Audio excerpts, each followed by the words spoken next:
Let's have a look at a short definition of a funnel analysis. So by funnel analysis, we mean an extremely useful tool that can be used to map and analyze series of events, stages that lead to specific goal.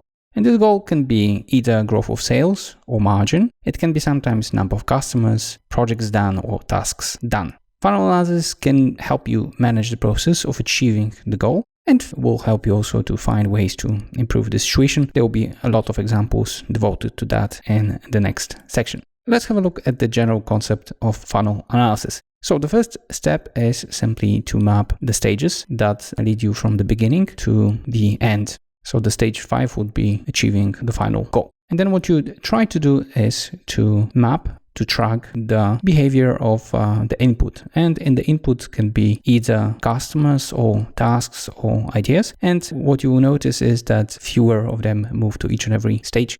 Thanks to this, we can observe and improve each and every stage. In other words, funnel analysis helps you track the behavior of the input through the stages till you reach the end goal. The most often quoted, obviously, type of funnel analysis is the sales funnel analysis. And here we've got the very famous AIDA funnel, which stands for attention, interest, desire, and action. Usually, sales and marketing uses a modification of this funnel. Here we have a more complicated example where we start by looking at the awareness of the customers. Then we look at lead capturing, prospecting, qualifying leads by marketing and sales, negotiation, and at the final stage, we produce a happy customer. Funnel analysis also help you define who is responsible for what. So here we could, for example, name which stages marketing is responsible and which belong to the sales.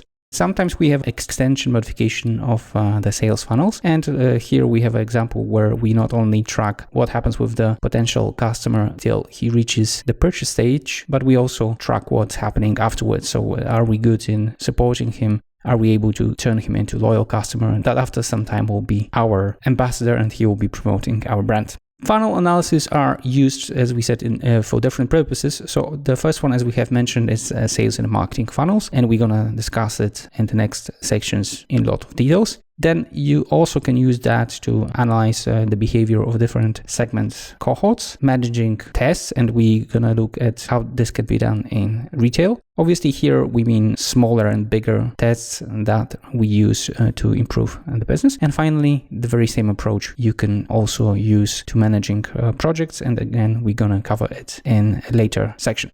So that's in short when it comes to the definition of the funnel. Now let's have a look at the process you should follow if you want to use the funnel analysis.